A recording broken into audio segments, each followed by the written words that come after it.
It was a ghastly tale of a winter's night. One of an invisible killer and a crime perpetrated on the pavement along Briar Road. As the victim lay at death's door, the mystery of just who had stabbed the young lady from behind had been resolved. But no sooner had my friend saved that Eastern Exchange student from his harrowing plight than in the dim, flickering shadows of gaslight did a second bizarre crime rend the stillness of that very night. I dare say most can still recall the sensational headlines of the day.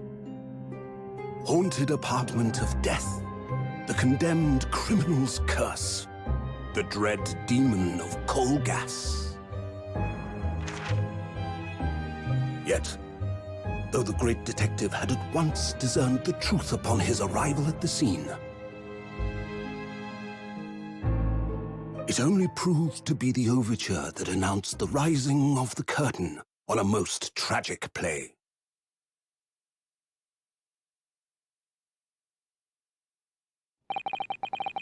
My name is Ryunosuke Naruhodo. I am a fledgling lawyer, just starting out on my journey. 6 months ago, I arrived as a visiting student of law, having made the long voyage across the sea from the Empire of Japan to here, London, England. And on the way, in quite extraordinary circumstances, I made the acquaintance of a world-famous detective. Currently, I reside in the attic of the detective's own lodgings, from where I run my legal consultancy of sorts.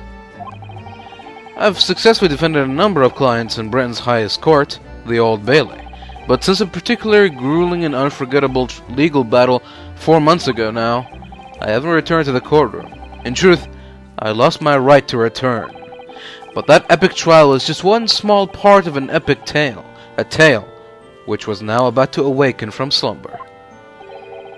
Thanks to a letter that arrived this morning from my homeland.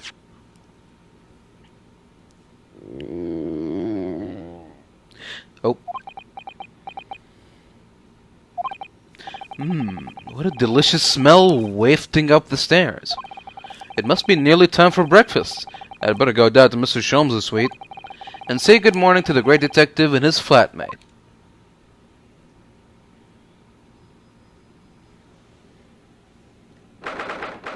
Alright. It's not like I've got a choice. Ah, Reno! Good.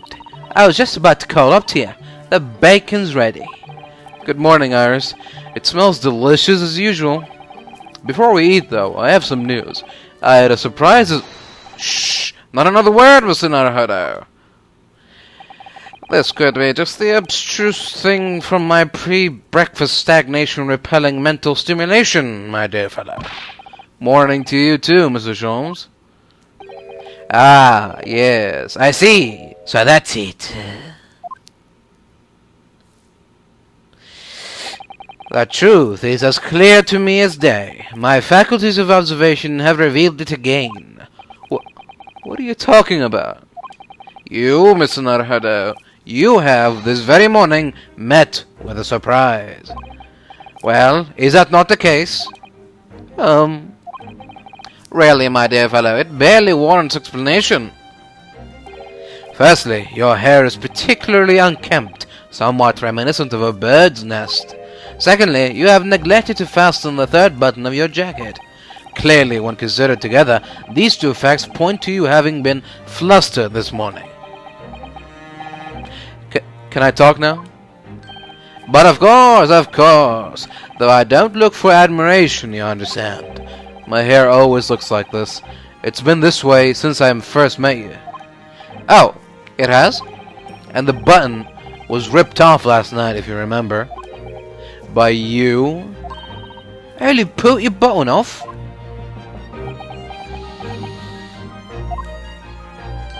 Ah, yes, I recall the incident now. It was after supper, was it not?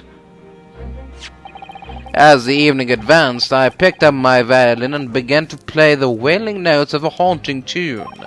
But then, to my utter dismay, the third string snapped. Why did it have to snap? Why? Little wonder then that in my vexation I grabbed the first button I saw and ripped it from its proper place. Well, I'd like it back now, please. It's troubling me that I can't fasten my jacket. And it's troubling me that you expect me to know where it is. Somewhere thereabouts on the floor, one presumes. Helpful. What matters at the present time, my dear fellow, is simply whether or not my deduction was unerring. But early, Runo said it when he came in, didn't he? I had a surprise this morning.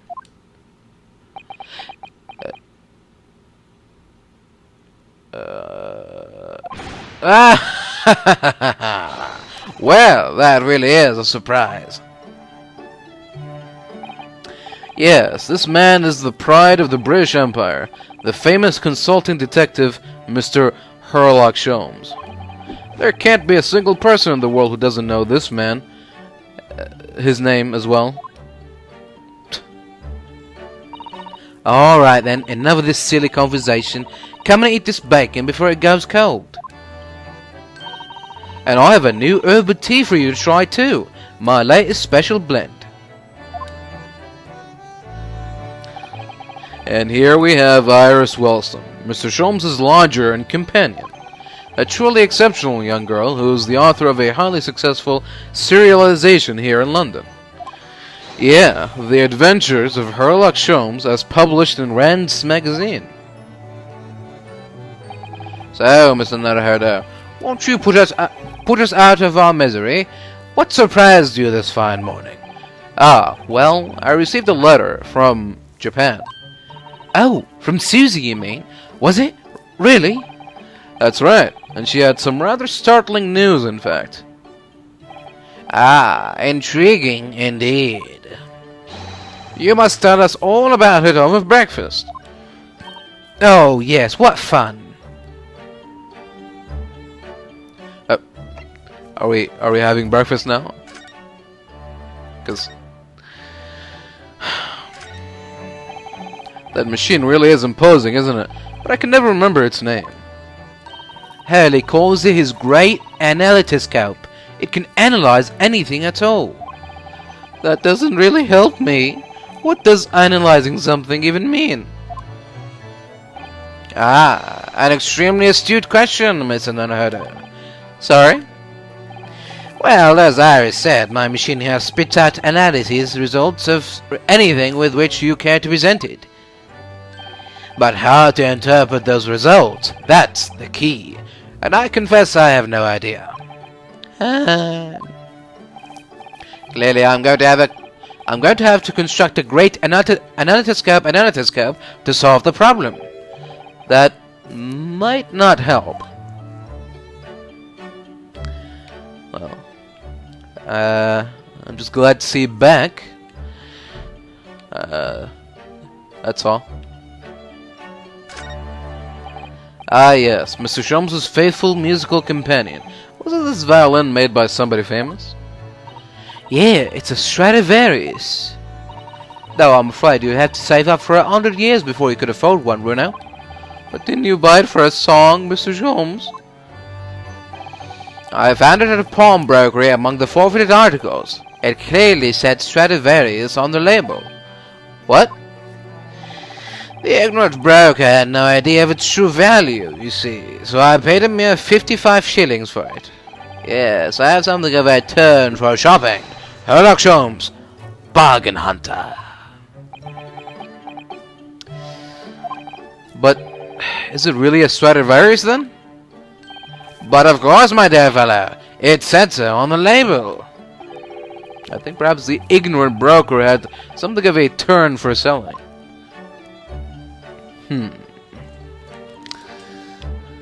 Oh, we can't comment on that anymore. Interesting. Books, papers, scientific implements. These shelves are stuffed to the gunnels. Miss Susato wouldn't be able to help herself if she were here. She can't stand mess. Susie might not be able to stand mess, but she wouldn't dare touch those shelves. Oh, why not? Everything's in intricate balance. Early spends ages on it. If you were to touch even one thing, the whole lot would come tumbling down. Susie Natsume, it was a very delicate arrangement right from the outset. You make it sound like a meeting of great minds. But the truth is, Mr. Sholmes just needs to tidy up.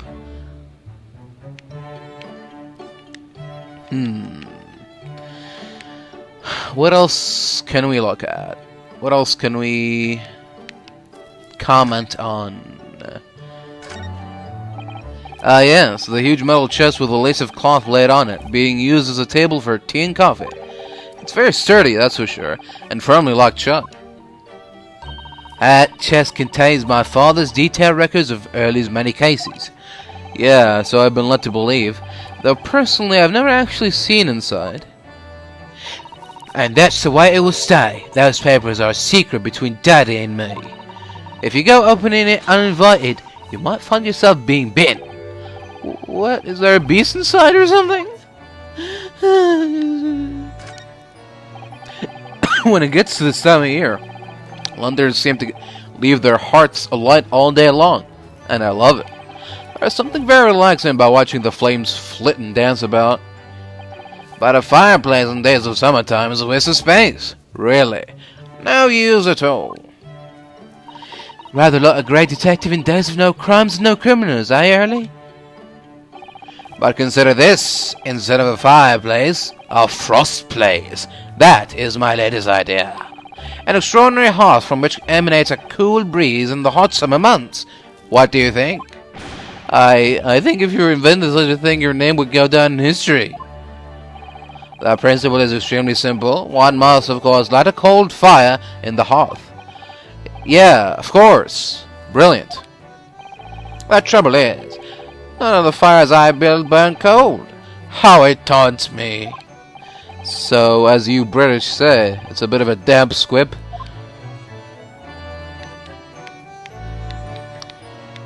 It's a bit of a woolly mammoth. What?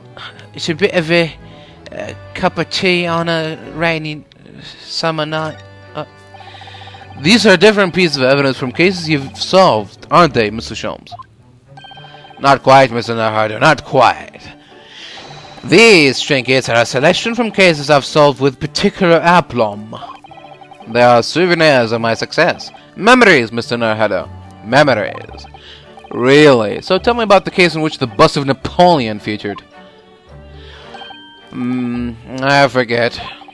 Memories, he says. Wonderful, Mr. Sholmes. Wonderful. I'm sure if we ask Iris, she'll tell us, but let's leave that for now. I could type with my eyes shut, you know. I can believe it. When a deadline's approaching, you sound like a Gatling gun. That reminds me of a dream I had the other day. It was such a funny one. It woke me, actually. I was typing for an whole hour in the pitch black, but I didn't make a single mistake. That's incredible.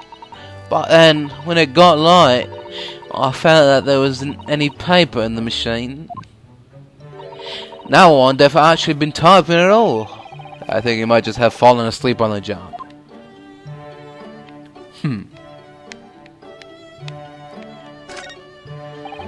There are so many different bottles up there on that charming little set of white shelves.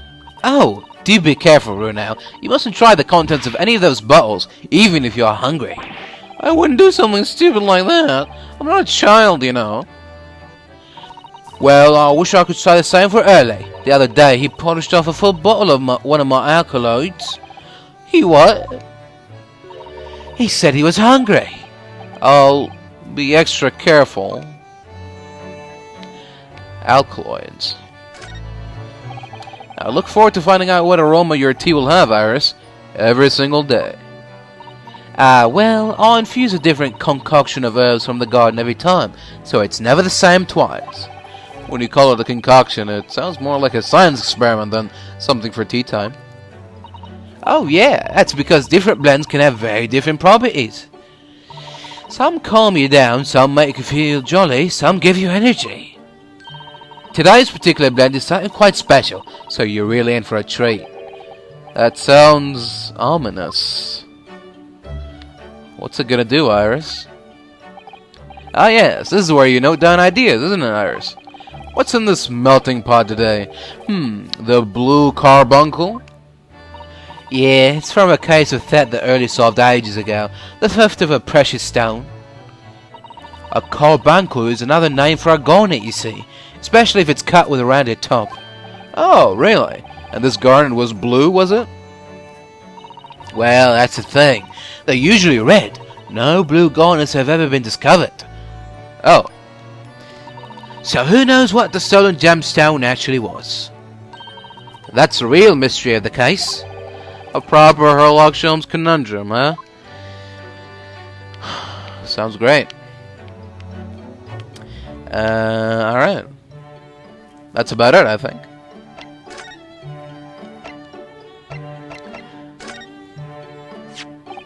This is the letter that arrived from Japan this morning by International Post. Oh, how lovely. Look at Susie's beautiful handwriting. I wish I could see it. I wish I could read it. And how is the art judicial assistant faring, may I ask? She's very well, thank you. In fact, according to what she's written, she actually appeared as a lawyer at the Japanese Supreme Court and won a case. Really? Oh, isn't she wonderful? I cut above your good self, my dear fellow. I've won cases too, you know. Apparently, Mr. Natsume appeared in the trial as a witness. Natsume. No, I don't recall that name. Of course you do. We helped the man. Twice. You know, in those 2 cases that took place on Briar Road 6 months ago. Ah, the mustache twitchy man with the somewhat feline eyes and the mustache. He didn't have 2 mustaches early. Yes, we could forget those 2 cases. They made a very deep impression on me. Although I must confess, the details are a little hazy now. A very deep impression they made on you, clearly. So, what was the startling news penned by Mr. Susato? Do you remember the case of the haunted lodgings, Mr. Sholmes? Ah, yes, it's very interesting, you know. I don't feel entirely uncertain that a case of that nature did not occur. He's totally forgotten then. Anyway, in her letter, Mrs. Susato asked that we read over her case notes again and investigate further. It took place half a year ago. For what purpose? Because of something that Mr. Natsume said to her, apparently. He suggested that the real reason why she was called back to Japan so suddenly might have something to do with that case of the haunted lodgings. Mr. Natsume's return to Japan, Mrs. Sato's father questioned him about the case, she says, and something Mr. Natsume said appeared to trouble Professor Makotoba, prompting him to send that telegram. Oh, that case, yeah. It was very strange, wasn't it? Yeah. And I had compiled the whole story into a nice, neat manuscript ready for publication too. But then earlier he was all funny about it, remember? He was very mean. That story must not be published, she said, very mysteriously as well. Really? I said that? Are you sure?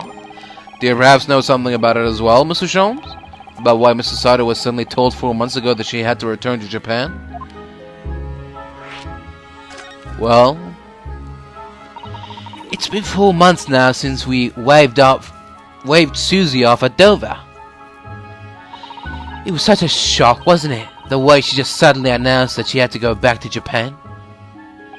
Indeed it was, due to a telegram she received from our homeland, I believe. That's right, telling her to return urgently. Yes, because our father had passed away. No, it just said he was suffering from a high fever, the cause of which was unknown. He's not dead. But according to this letter, that news about her father's fever was just a ruse. A ruse? So Susie's daddy lied to her so that she'd make the voyage back home? Why would he do that? I have to admit, I have absolutely no idea. But she believes it's almost certainly related to the case of the haunted lodgings. Summoning her back to Japan so suddenly like that, I wonder what Mr. Sato's father is hiding. Ellie, do you know what it's all about? Well, who can say? What? But you said... Please, I have engagements, my dear fellow. My calendar is quite surprisingly full today. And a stringent analysis of the matter would be excessive, I feel, even if I were quite at leisure. So, man the fort in my absence, won't you, Iris? I will, Early, don't worry. See you later.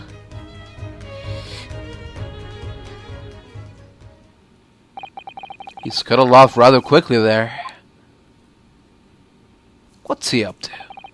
I think perhaps Professor Makatoba isn't the only person hiding something here. Soseki-san was involved in 2 cases, but only one of them was forbidden from being published. By, of all people, Mr. Sholmes. Aha! I found them at last. Iris, are they... the notes about the case? That's right. Susie and I compiled them together. The case of the haunted lodgings. Do you want to read them, Runa? Absolutely. Thank you, Iris. I have no idea what secrets could still be hiding in the shadows of this case, but perhaps if I read over the notes again, something might come to light. That's a spirit. And so, Iris and I decided to read over the case notes again together. Everything from what happened, to our investigation, and that fierce battle in court that followed. Reliving every detail, I just need to find a clue, and I have all the time in the world. Because of course, I'm no longer allowed to practice law in the courts of Great Britain.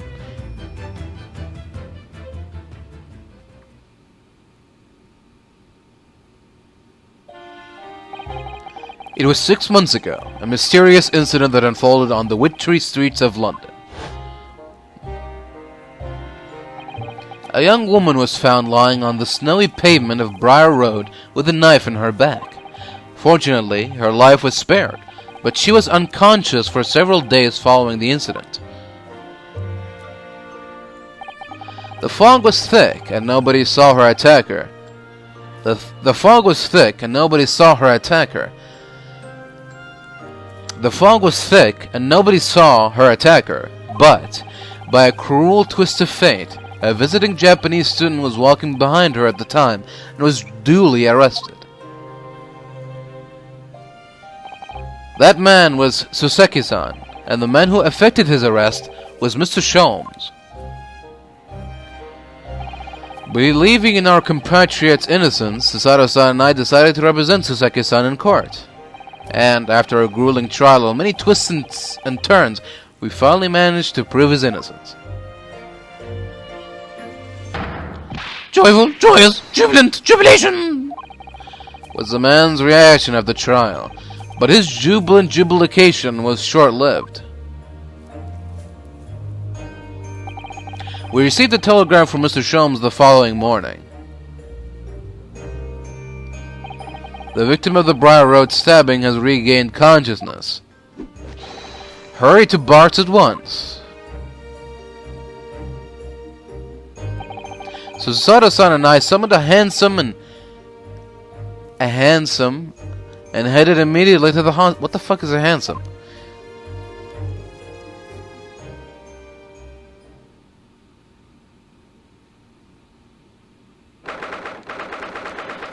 _21st of February, 5:30 a.m., St. Bartholomew's Hospital Recovery Ward. There you are at last. Good morning, Mr. Sholmes. I think not. Oh! You're late! What on earth took you so long? Your telegram only arrived at 5 o'clock, Mr. Sholmes, and it's a 20-minute ride to the hospital. That's right, and it's 5:30 now. I think we made very good time. The time is utterly irrelevant. The fact is, I have been waiting for what has felt like an eternity. In point of fact, I myself was awoken at 4 this morning by a telegram boy, and feeling it was somewhat unjust that I alone had been roused at such an hour, I sent one to you. Well, thanks for that.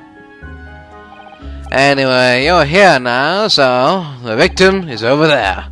She's only just regained consciousness. You should introduce yourselves, and I shall observe from here. So that's the lady who was found on the snow-covered pavement with a knife in her back. Olive green, I think. Her name is... Ah, yes, here we are. Miss Green. Yeah.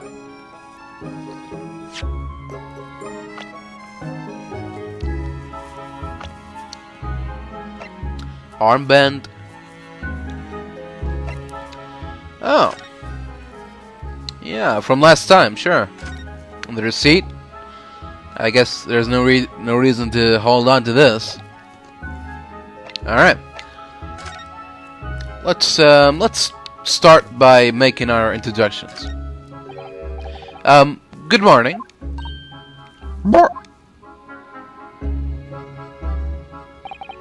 Hello, I am, Ryunosuke Naruhodo from the Empire of Japan. Oh no! This is your knife that... are you the man who... No, I'm a lawyer. And I am Susato Makatoba. Pleased to meet you. Oh no, was it your knife then? Are you the one? No, I assure you. I'm Mr. Naruhodo's judicial assistant. We heard that you had regained consciousness and wanted to come to give you our best wishes. Best wishes? From me? Oh, thank you. I'm Olive Green. I'm an artist. Well, no, that's not right, is it? What I mean is I'm trying to be an artist. Well, what I really mean is I desperately want to be an artist. But the truth is, I don't have any talent. I know I don't. It's no wonder I sat in a bet. I don't think that's related, actually. Gosh, this young woman seems to bend over backwards to put herself down. Seeing as we're here, we should ask her about what happened from her perspective, I suppose. So, you're an artist, are you, Miss Green? Oh no, I couldn't possibly aim that. I'm a fledgling artist at best. I mean, I'm a student of art, really, at the Thorndike Academy of Fine Arts. Oh my, an Academy of Fine Arts! Great Britain is such a wonderful country. Tell me, Miss Green, do you live hereabouts? Oh no, actually, I don't deserve it, but I have a little flat on Brixton Road. I see. How very interesting. Oh no, is it? Brixton is some 10 stops away at the underground from here. And Thorndike Academy is a mere 3-minute walk from Brixton town centre. Does that matter, Mr. Sholmes? Perhaps not, but Briar Road is a far less salubrious part of town by comparison, dwelt in by those of inferior means, including the maleficent Mr. Mustache. Inferior means. I suppose Soseki-san does fit the bill. It struck me as somewhat out of the ordinary for a young fine arts student to be walking in such a district. That's all.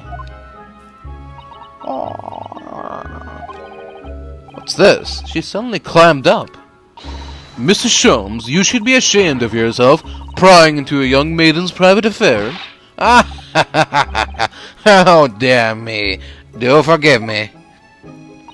Oh, if you don't mind. I'm being decided seriously, so I need to pack up my things.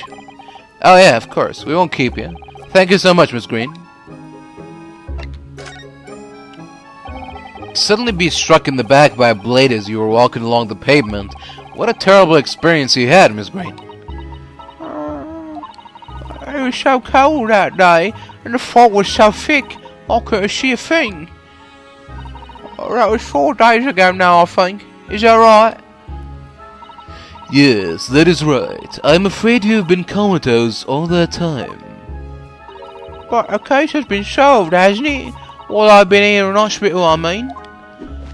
Indeed it has, my dear madam. Spectacularly, by none other than I, Sherlock Holmes.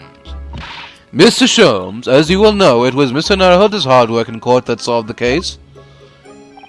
Are you yet to hear what happened, Miss Green?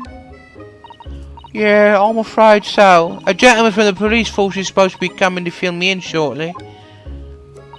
Oh, I see. Me come around seems to have made everyone frantically busy. I'm so sorry. I should never have regained consciousness. It was savage of me. Oh no, we're all so relieved that you're on the mend, Miss Green. We really are. With that kind of attitude, maybe her surname should be Blue, not Green.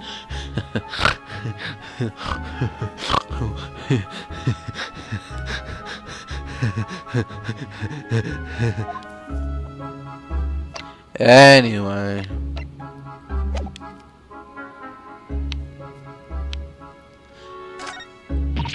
Eek! A mouse, Mr. Naruhodo! An enormous mouse! Vermin in a hospital. That doesn't seem the best.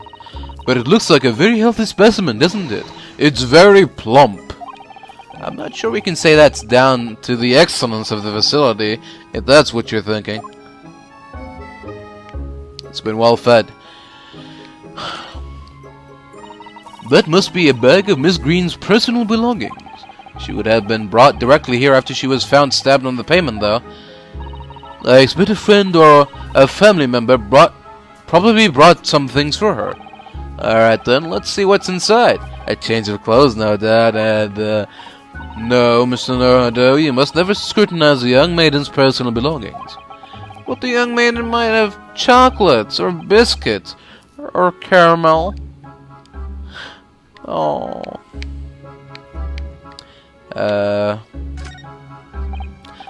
This looks like the patient's treatment notes. Let's see. Do not feed. What is this place? A zoo? You know, I seem to remember seeing an almost identical sign in our local park. For the pigeons, yeah. This is a person. Poor woman. I hope she hasn't read this.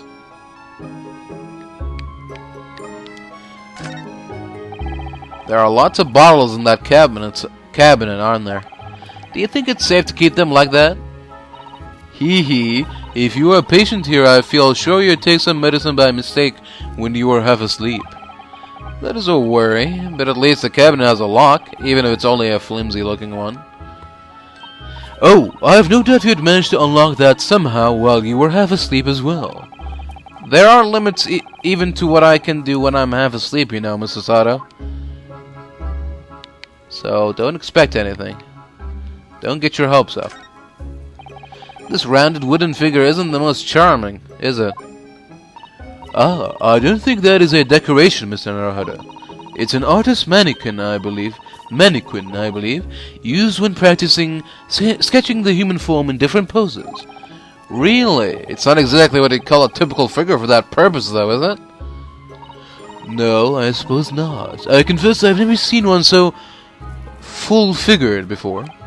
Well, if you want to draw a full-figured person, it's the right tool for the job. Okay. Look, there's a photograph in this frame here. Oh yes, it is a picture of a young gentleman. He looks to be about the same age as Miss Green, I would say. Perhaps the young woman's special someone, do you think? My, Mr. Naruhodo, I didn't know you had a sense for the matters of heart. Not in the least. I sincerely said the first thing that I thought of.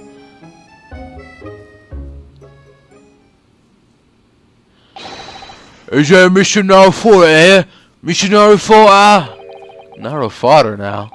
Well, if you're looking for Naruhodo, the lawyer, that's me, but... Ah, Mr. Naruhodo, good. This is for you. It's a message from a Mr. Soseki Natsume. Mr. Natsume sent a message? To me? But why would a policeman be delivering a message from Mr. Natsume? Exactly. What's going on? What's this Scotland Yard constable doing playing delivery boy at this time in the morning? Ah, what are you waiting for? Let me see that. Well, this is most unexpected. Is something wrong, Mr. Sholmes? Is something wrong, Mr. Sholmes? He says. Have you not seen this note? No, how could I have? It would seem that London's criminals have no intention of letting their great detective rest. A new case calls. A case of murder, no less. We must depart at once. Murder? Call a cab. Time is of the essence. But the trouble is, we've yet to read Mr. Natsume's note. I was thinking we ought to pay him a visit in his lodgings once we did. That will be entirely convenient. Convenient? What do you mean? It's all here in the note, my dear fellows. The murder we must investigate took place at Mr. Moustache's lodgings. Wait, what? I'll hail a fiacre at once. She trying to say vehicle? It was only yesterday that Soseki-san was in court and we were dispelling doubts about his innocence. And now, the very next day, there's a murder at the man's own address? He may very well be the unluckiest man alive. Or so it seemed to us at the time. But we were soon to discover it was worse than we thought.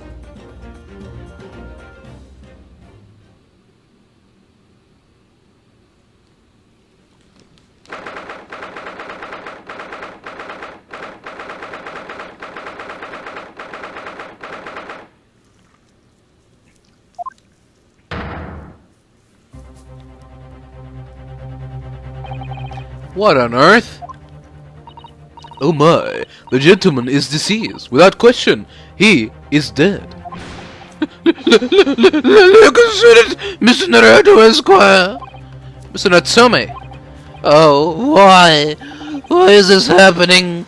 Why to me? I've only just got out of court yesterday.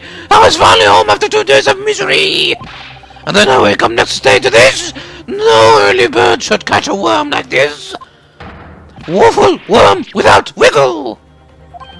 I see you're in high spirits again this morning, Mr. Moustache. Ah! Not the horrible Sherlock Holmes. Shoo! Shove off! Show yourself the door! I never invited you! Mr. Sholmes came here with us. I'm quite sure he'll be able to help you, Mr. Natsume. I am entirely at your disposal, Mr. Moustache. What can I do for you?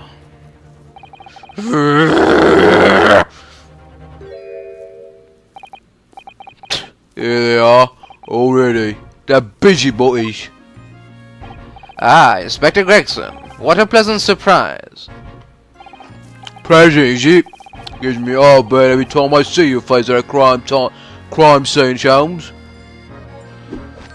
Aha! I deduce, Inspector, that your heartburn is a result of your excessive consumption of fried food. Good morning, Inspector. This is a crime scene. Don't you go touching anything. Or good morning to you too, Sunshine. Alright. What the hell is going on here? Natsume? What's going on? What happened? What a terrible thing to have happened. It's only been 3 days since I was arrested for the incident on the pavement outside. And then, having finally regained my freedom, it starts happening all over again. Endless existence of excruciating experiences. So the victim lived here on the ground floor, and your room is just 1 story up, isn't it? Yes, that's right. In a way, we were neighbors, I suppose. So did you know the victim? Were you friends?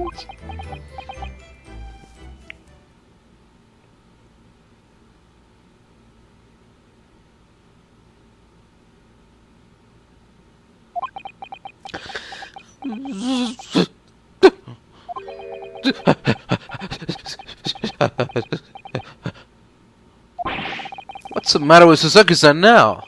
It was an innocent enough question, wasn't it? Why does he seem so shaken by it? Well, I suppose he wasn't a complete stranger. But he didn't ever invite me to his room? Never! On my honor, I swear it. What an extreme reaction. You're probably wishing you had never asked now, aren't you, Mr. Naruhodo? When we found him here, I felt wretched, which is why I sent word asking you to come. Through that inspector over there! Alright, Inspector. What's going on here? What was the victim's name? Who was he? Mr. William Shakespeare. He was your lodger here. As you can probably tell, he was an actor. A bit of a dead loss as it happens. Or just dead. Mr. Shamspeare? It was the landlord, old Mr. Garrett, up in the other lodger, Mr. Natsume, who found him. The fat didn't rise at his usual hour, so Garrett got worried and kicked the door down. But doesn't Mr. Garrett have a bad leg? Oh yeah, you're right there. It was that jittery Japanese hunchback over there who actually did the kicking. Really? Soseki-san. Everything was pretty hard up, it seems. Even done some time inside for better crimes. He had no money, no place to go, no friends. His only acquaintances were the people in this house. Miserable life and a miserable end to it. So, what exactly is Mr. Natsume still doing here? He's not involved in the investigation, so shouldn't you have sent him away from the crime scene? Well, I'm not saying it's because the fellow looks odd or anything, or that he acts suspicious, but I thought it would be prudent to take a statement for the culprit. You nearly said culprit there, didn't you? Oh dear. Mr. Natsume appears to be under suspicion again. It certainly seems that way. He does just come across as such an odd fellow, doesn't he? Poor man. How unfortunate. Anyway, I can't say much until the coroner gets here. Well, I don't think the fella's been a goner at all. The body's still warm.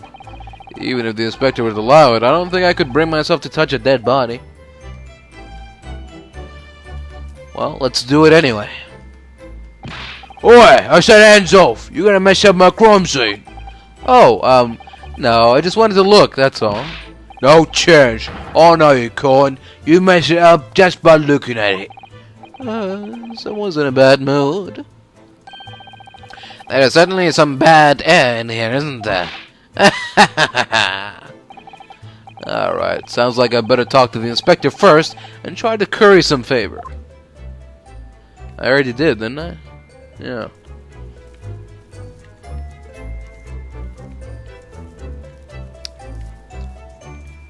Nothing? I can't touch anything?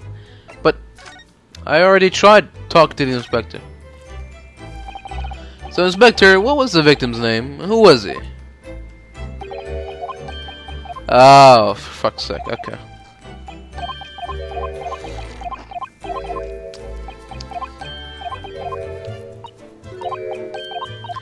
Now we have to go through all of that again. Right. There he is. Mr. Sholmes, what are you doing? Ha! You need only observe to know it, my dear fellow. Investigating, naturally. There's nothing natural about that pose. Mr. Sholmes, have you made some miraculous discovery? Patience, my dear madam, patience. We've not been here in this room 5 minutes. So far, all I've managed to deduce is what actually happened. My goodness. But isn't that everything we need to know, Mr. Sholmes? Now that you propose the idea, I believe one could indeed see it that way. At the present time, I have managed to draw 2 incontrovertible conclusions. The first is that there was a physical struggle here last night in which the victim fought for his life. Oh. Mr. Natsume, what's wrong? Is something that Mr. Sholmes said significant somehow? No, don't mind me. Forget I was here. And my second conclusion is that there was a poison lingering in the air here last night that passed the victim's lips. Nonsense! Oh. Alright, Mr. Natsume, why are you reacting so extremely to Mr. Sholmes' deductions? No, please, pretend I'm not here. Invisible, ineffable, inscrutable, insignificant. Impossible to ignore. You must tell us everything, Mr. Sholmes. Spare no detail. But of course, let the theatrical tragedy before us be unraveled by my great deductions, presented for your pleasure in 2 acts. We've heard some truly astounding great deductions from Mr. Sholmes in the past. No doubt this will be no exception. What miracles will unfold before our eyes this time? So, my dear fellows, for your delight and wonder, let the curtain rise. For Sherlock Holmes' Logic and Reasoning Spectacular, Act 1. Oh, here we go. It's been a while. It's been a hot minute.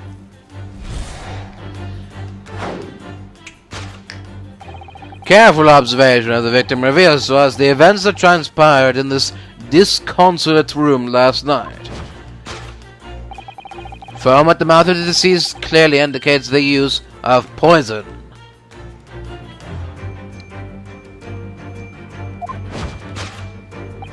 Next to the victim, we notice a large dining plate, which contains, you will observe,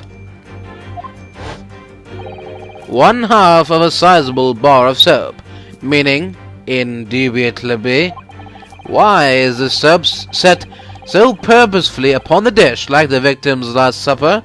In fact, yes. Could it be that the man was about to eat? Of course, the fork reveals the answer. It appears that the young man's appetite was his undoing.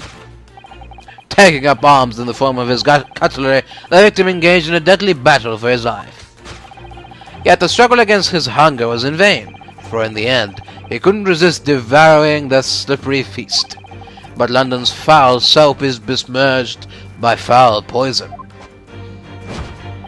Yes, the victim's life was claimed by poison that tainted the content of the plate.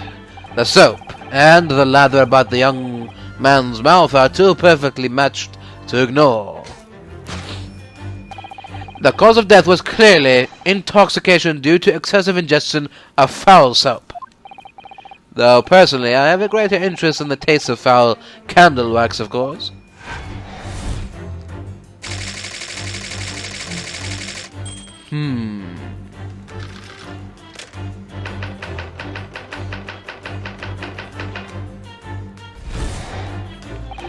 The cause of death identified, we proceed to Act 2, where we ponder the next question. Was this suicide or murder? The audience will recall that death occurred during the victim's last supper. Did the man dine and die alone? This single teacup suggests the answer. To draw a conclusion of such meager evidence would be foolish, however, certainly. The careful criminal could have absconded with his own cup to cover his tracks. Well, allow me to lift the veil of doubt, my dear fellow. Indeed, what reveals the answer, of course, is the broken lock. Though forced open now, at the time of the incident, this door was locked. And the sole key was in the victim's pocket. In other words, when the victim consumed the poison, he must have been alone. Alone with his inferior soap from whence wafted an inferior scent. And with that acrid aroma lingering in the air, the victim met his end in tragic solitude. We can take comfort only in the fact that his soul was well cleansed on its way to the hereafter.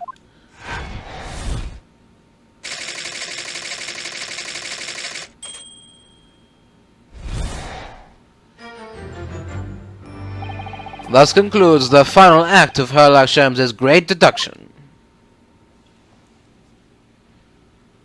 Huh. Soap.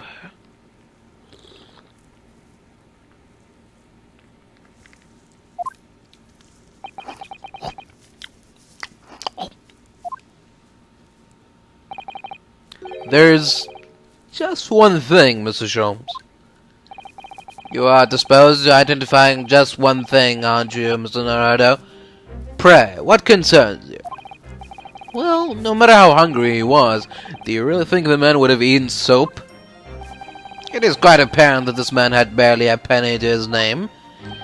It is a curious thing, but to one so destitute, soap can suddenly appear quite irresistibly appetizing.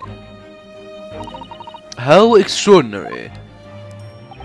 In truth, I have tried a little soap myself in the past. You've eaten it, you mean? My dear fellow, it was some time ago now. My postulation was that it would cleanse my gut. And did it? As I writhed in agony on the floor and spilled the contents of my stomach, yes, I believe it did. The experience taught me a valuable lesson. Soap is quite poisonous.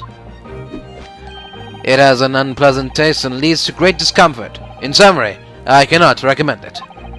Believe me, I wouldn't eat it, even if you did. There is something that troubles me as well, actually. Oh, what's that? It's Mr. Natsume. I couldn't help noticing him shuddering and quivering out of the corner of my eye. Almost as if Mr. Sholmes' deductions touched a nerve somehow. Nonsense. Well, that clenched teeth episode didn't last. I think, judging by Mr. Natsume's reaction, the great detective's deductions may need some gentle corrections in order to reach the actual truth. Yeah, Mr. Sholmes' observations and deductions are sometimes a little too sharp. He has a tendency to hit the nail on the side of the head and drive it in at an obtuse angle. When he does that, it falls to us to straighten things out. Alright then, let's see what we can do. Yes, we must pick out the key words in Mr. Sholmes' quite brilliant deductions, and discreetly exchange them for something that makes a little more sense. If we can do that, I am sure we'll arrive at what Mr. Sholmes meant to say in the first place. In that case, are you ready for the second performance of the day? Once again, my dear fellows, for your continued delight and wonder, let the curtains rise for Sherlock Sholmes' Logic and Reasoning Spectacular, Act 1.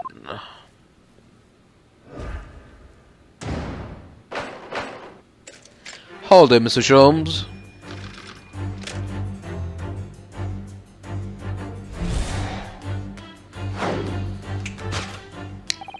Careful observation of the victim reveals to us the events that transpired in this disconsolate room last night. Foam at the mouth of the deceased clearly indicates the use of poison. Next to the victim, we notice a large dining plate which contains, you will observe, one half of a sizable bar of soap. Meaningful, indubitably. Why is the soap set so purposefully upon the dish, like the victim's Last Supper, in fact? Yes. Could it be that the man was about to eat it? Of course. The fork reveals the answer. Well, you can't deny that a fork implies the man was eating something, or about to eat something. Yes, that is true. If I were to decide to eat some soap, I should prefer to use a fork than to attempt it with chopsticks. And of course, only half of the bar of soap is left on the plate.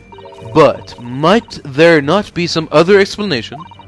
Something material that proves whether or not the man really ate some soap? I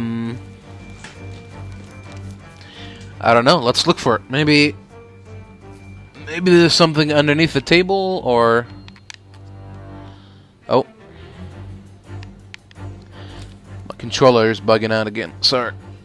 Hold on. Give it a minute. Give it a second. There we go. Oh. What's that over there? Look, there's more soap on the floor here. Mr. Shamspear must have really loved this stuff.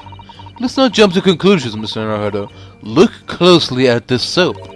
Do you see that it would fit together perfectly with the half bar on the table? What the? How can that be?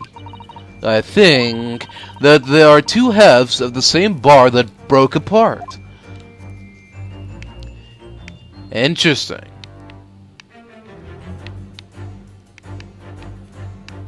So we can't look at what's underneath the table. What's that? Is that a piece of cheese? No? Huh.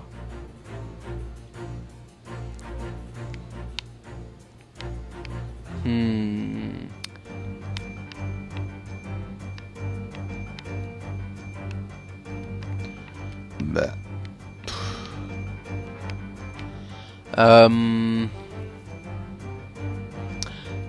I mean, it's the only thing here. It's not the teacup, right? So let's try this. I don't know. Oh.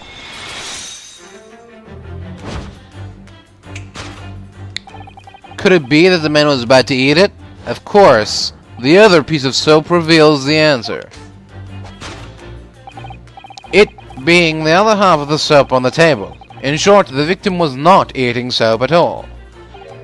But it's obvious, really, for no depths of hunger could drive any man to attempt to eat soap. Even I, with my unquenchable thirst for practical knowledge, took only a single bite. But that begs the question of how the man was poisoned, because there's no sign of any food on the table.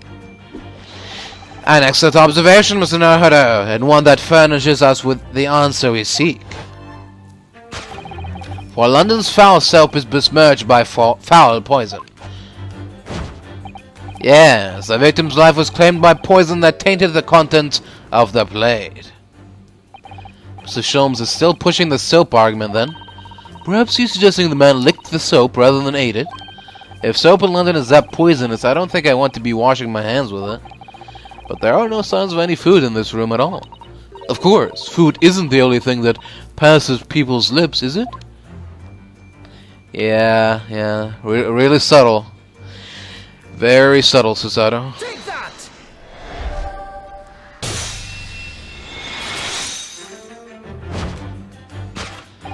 Yeah, the victim's life was claimed by poison that tainted the teacup. Indeed, cups have been the vessel of choice for practicing poisoners over the centuries. And it would appear that this victim drank every last drop. There's no sign of food anywhere in the room. Which leads us to the immutable conclusion. The cause of death was clearly intoxication due to the ingestion of poison contained in this teacup.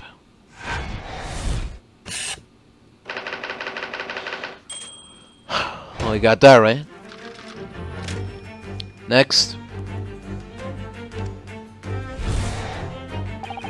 The cause of death identified, we proceed to Act 2, where we ponder the next question. Was this suicide or murder? The audience will recall that death occurred during the victim's last supper. Did the man dine and die alone? This single teacup suggests the answer. Ah, the Western vessel for infused hot drinks again. It's already feathered heavily on our deduction so far. Featured. God, what is wrong with me? Let me read that again. Ah, the Western vessel for infused hot drinks again. It's already featured heavily in our deductions so far. Yes, we can imagine that shortly before his death, Mr. Shamspear was having a drink of tea. There would be nothing remarkable about that, but what troubles me is Mr. Natsume's reaction when he heard Mr. Sholmes suggest it. There's more to this deduction than it seems. We must closely examine the scene of crime again for some more clues. Oh. How did I not see that?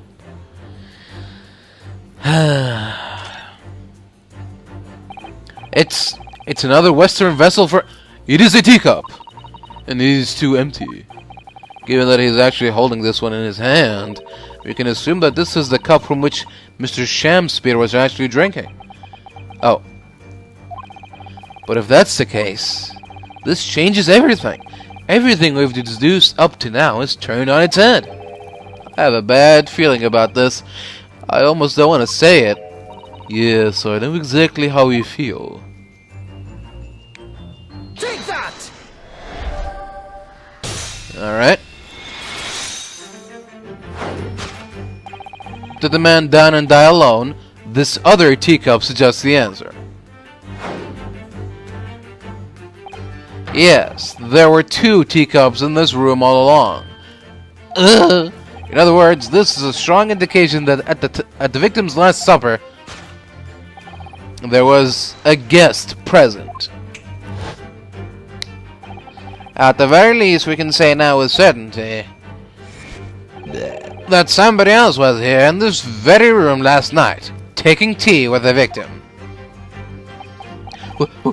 What are you talking about? Utterly, unbelievably, unjustly, unreasonable! To draw a conclusion on such meager evidence would be foolish, however, certainly. In which case, what more can we deduce about this possible guest at the table? Well, allow me to lift the veil of doubt, my dear fellow. Do you mean to say you know exactly what... You know who exactly was in this room at the time of the victim's death? Indeed, what reveals the answer, of course, is the broken lock. I'm not sure I like where this deduction is going now. I'm afraid it is too late to go back to the halcyon days of eating too much soap. But the identity of the guest who was in here last night when the victim passed away is something I have a very bad feeling about. We can try to ignore your feelings, but we cannot ignore the truth, Mr. Naruhodo. No, I suppose not. Time to look around again. Is it the bottle? It is empty. Empty of liquid, but full of air. That makes you think, doesn't it?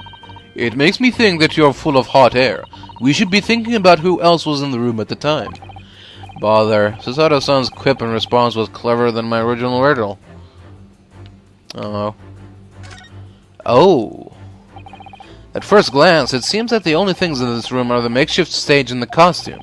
I overlooked these 3 books initially. I wonder what they are. Let's see. The titles read... The Picture of Monsieur Lecoq, Canterbury Yearnings, and A Meal for Gabriel. Wait, I'm sure I've heard those titles before. It could just be an incredible coincidence, but they're the exact same 3 books that Mr. Natsume purchased the other day. What? Yeah, on the day of the unfortunate incident when Mr. Green was stabbed. Soseki-san had just been to a bookshop and bought them, that's right. And now those 3 titles are here in the room of the victim. Yet Mr. Natsume claims never to have been here before. What does this mean, do you think? I really don't know what to make of it. Interesting. Very interesting. Oh dear, the latch is most definitely broken, isn't it? The door was kicked in by Mr. Natsume, according to what Mr. Garrett had told the inspector. Who knew his short, thin little legs had so much strength in them? Oh, who knew his short little legs would have so much strength in them? I'm not sure the length of his legs is in any way significant here. Perhaps this says more about the poor state of the door than about Mr. Natsume's strength, really. Careful, if you overheard that remark, it'd almost certainly have a lively response. I don't know. Can this broken lock really tell us anything about who was here?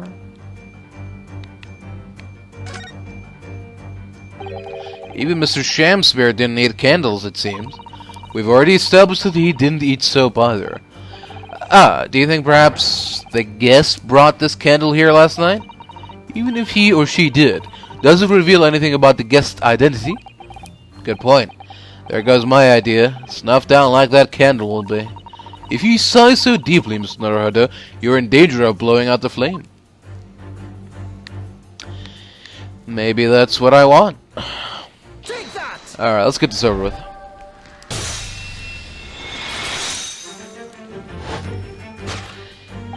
Indeed, what reveals the answer, of course, is the pile of familiar books.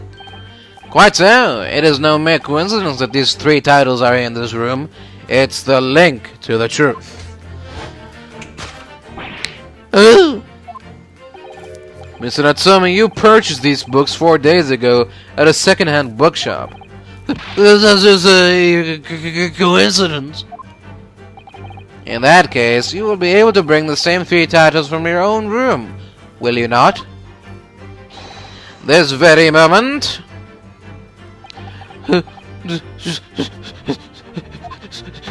No, never, non-negotiable. If you can't bring your own copies here, it proves that these 3 books are in fact yours.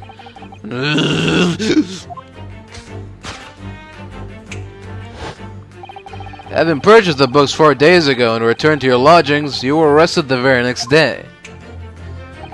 So you could conceivably have brought the books here on that evening, but you never mentioned that. In other words, you could only have brought these 3 books here to the victim's room.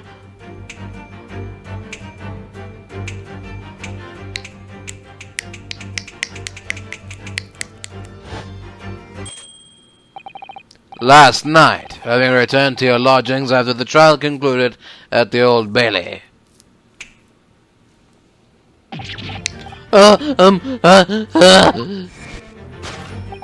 In short, there's only one possible conclusion. The victim died here in this room last night as a result of poisoning. And that same night, the victim had a visitor. And that visitor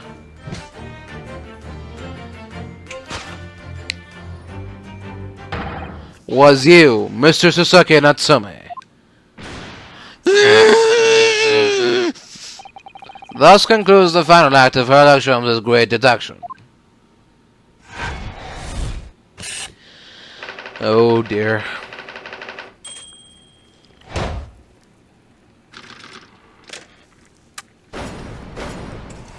Well, now what?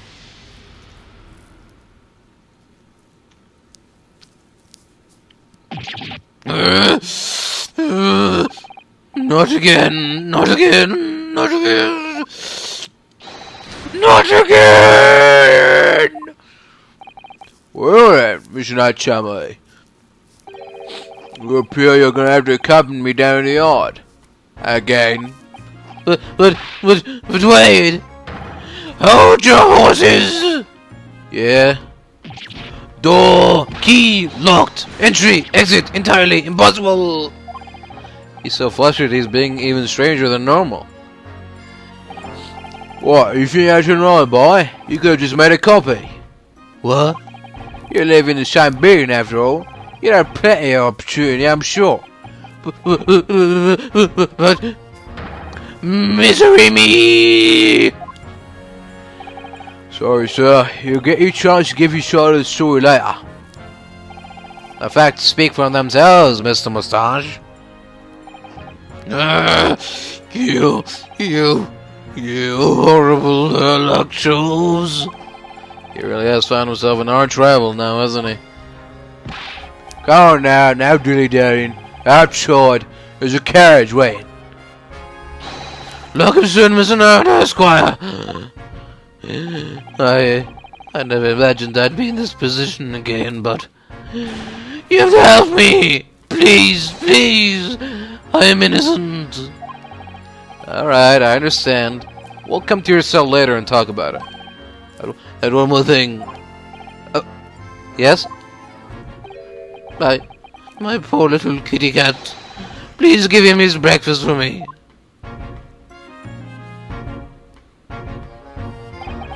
And so, his evil curse still apparently unbroken, Suzuki-san found himself once again the prime suspect in a case of murder.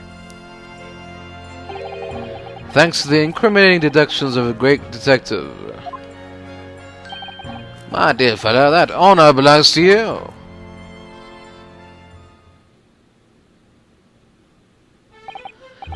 Well, at least that means Inspector Gregson is no longer here. We can examine the crime scene in more detail now. Yes, that's right. And, of course... What? Have you forgotten what the Inspector mentioned before? It was the landlord, Mr. Garridev, who discovered Mr. Shamspeare. Ah, Mr. John Garridev, yeah.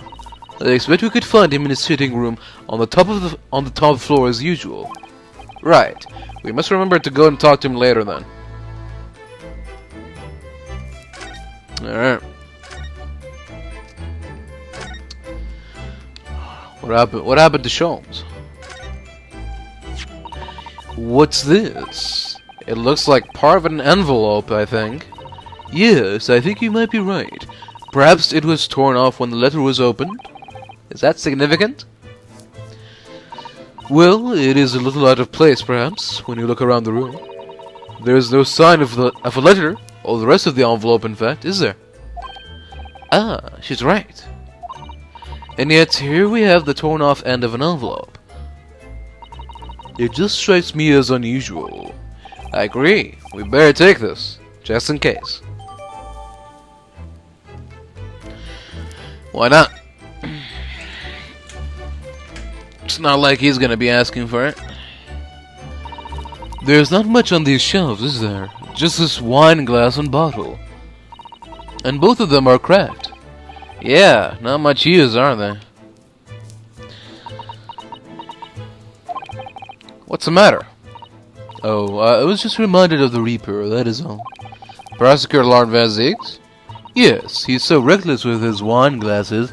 I was thinking it is a waste and that he should donate some to the needy. You can suggest it next time we meet.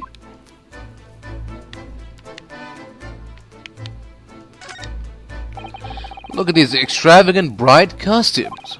Somehow they look out of place in this room with its grim, shady goings-on.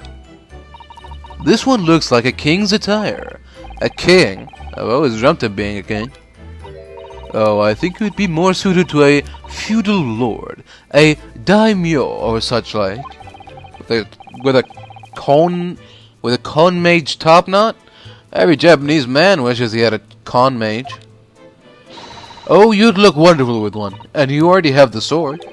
Can you imagine what would happen if I walked around the streets of London with a con mage and a sword? Is that how you say it, or is it chômage? Chômage. As we've seen from the outside, the window is completely bricked up. A vestige of the former window tax that Britons had to pay. What strange things they use to tax in Great Britain. I mean, making people pay for the number of windows they had on a property. It's extraordinary. It is heartbreaking to think of the poor having to block up their windows just to avoid an unaffordable tax. Oh, what is it, Mrs. Susato? If you look closely, a number of the bricks are loose. Oh yeah, it looks as though an amateur has broken out a few of them just here. Was it Mr. Shamspeare who did it, I wonder? Being the lodger renting this room. Oh, look at this, Mr. Naruhodo. On the outside, there is a little ledge, and there is something on it. What? Outside?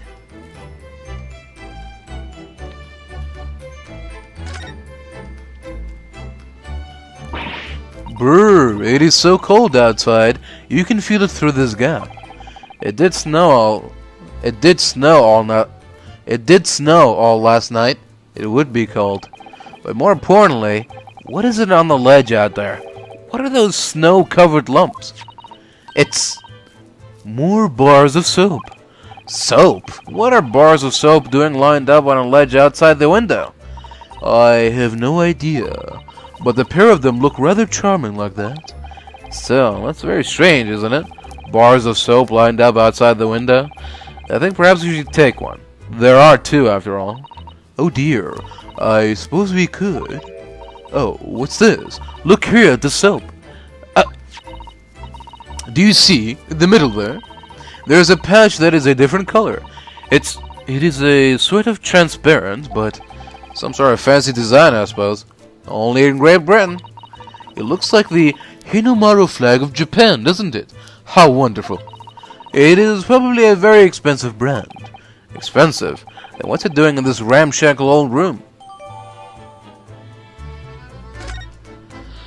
There's gotta be something they're smuggling inside the soap, right?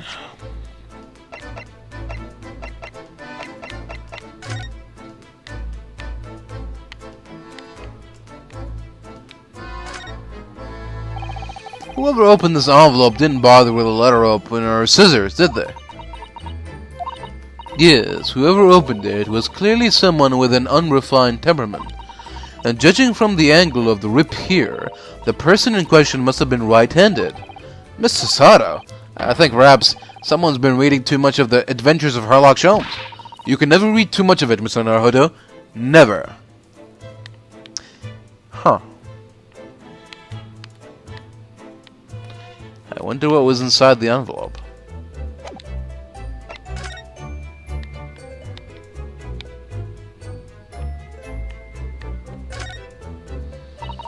This part is a different color. It is an exquisite design, isn't it? Shows the British to turn a boring bar of soap into something special. I quite like it. It reminds me of the Ryunosuke design of the Japanese flag. I expect this is a rather expensive soap. That doesn't seem likely, given who it belongs to. There's something inside the soap, guys. Come on. Come on. Let me dig inside. Damn it. Alright, we'll do that later, I guess. Let's keep digging. Oh, the poor man. So young to die. Do you suppose it was a very painful death, being poisoned as he was? I don't know. All we can do now is hope that he'll be reborn to a better life. Yes, I suppose you're right.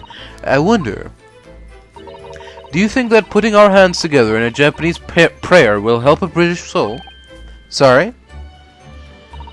I made sure I had a reference at the ready for just an occasion as this, actually. This book is entitled The Beginner's Guide to Praying for the Departed the British Way. I'll just reread it now. One moment. There's quite a spine on that book, isn't there? Huh.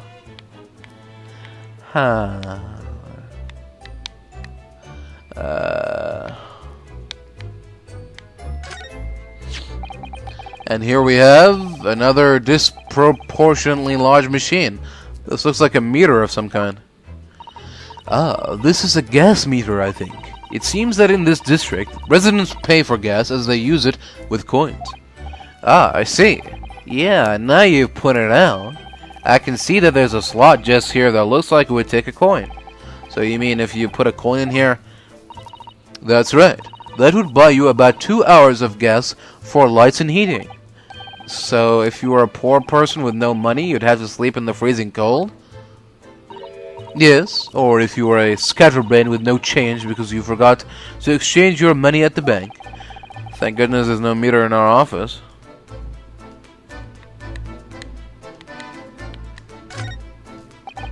This is a gas wall light, isn't it? It must be connected to a gas pipe in the wall. Gas lights, gas stoves, London really is a city of gas. But now that I think about it, Mr. and Mrs. Garrett had an open fire on the top floor, didn't they? Oh yes, you're right. I didn't recall seeing a gas stove up there. Well, I much prefer a real fire anyway. It's so much cozier. Huh. Could that be a clue? Possibly? Could that be a possible clue? This is some sort of makeshift stage, I think, isn't it? Where does the audience sit, though, for the nightly Shakespeare performances? Actors aspiring to the great stage must practice their art, Mr. Naruhodo, with or without an audience. In fact, on a related note, perhaps you should set up a mock bench for the defense in your office. What? Then you could practice your art every single day. I'll think about it, if you promise to don a beard and play the role of the judge. Well, if that would help you achieve your goal. This I have to say.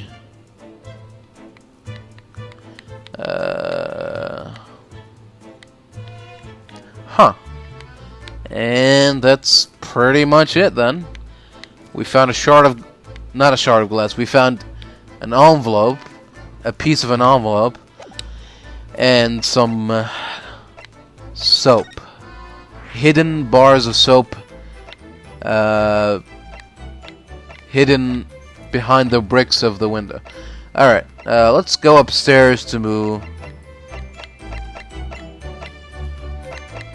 the Garradeb's room.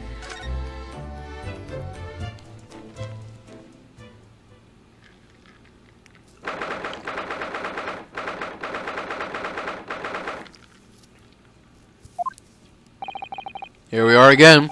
The eccentric landlord's eccentric top-floor abode. We are here because Mr. Garradeb is the one who discovered the incident this morning.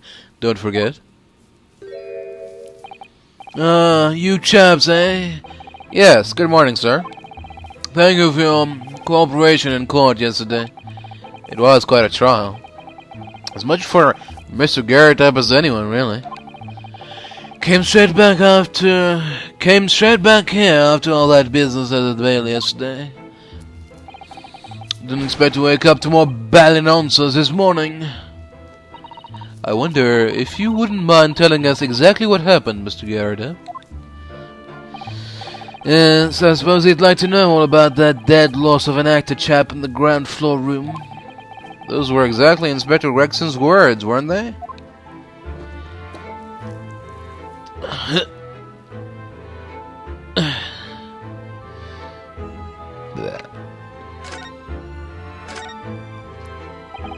It must have been a real shock for you this morning.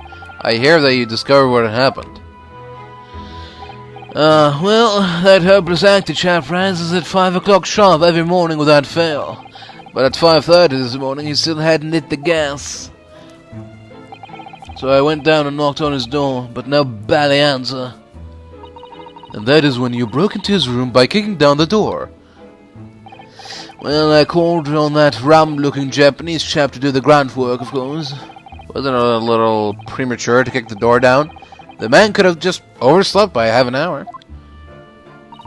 That is very true, Mr. Naruhodo. If 30 minutes oversleeping warranted such behavior, I'd have to kick your door down every morning. Well, yeah, better to be safe than sorry, you know that. Is it just me, or is he avoiding our gaze now all of a sudden? Except that it was a sorry situation indeed that you found on the far side of the door. The victim's name is Mr. Shamspeare, I think. Is that right? Yes, William Shamspeare. Took the ground floor room 3 months ago now. And how would you describe him? In a word, destitute. Destitute? Well, let's face it, the only redeeming feature of that room is the cheap rent. Anyone wanting to live in a place like that is either broke or has a bally screw loose. So hard to choose which category Susato-san fall into. Mr. Naruhodo, that is a little rude. He was doing research as well. Research? Into what? Shakespeare, of course. Shakespeare. Read a few plays of the old bard myself, you know. Romeo and Hamlet and all that. Yes, William Shakespeare is England's most highly regarded classical playwright and author. He's known as Sao in Japanese, as you know, and many of his works have already been translated. It seems incredible that Shakespeare was shortened to Sao, though. Someone was too heavy-handed there. There were a lot of costumes in the victim's room, actually, weren't there? Of course, Mr. Natsume is a scholar of English literature as well. I imagine he and Mr. Shamspeare would have had much in common. Shakespeare interpretation disagreement leads to shocking murder. Let's hope it's not that. Mr. Naruhodo, really? How rude.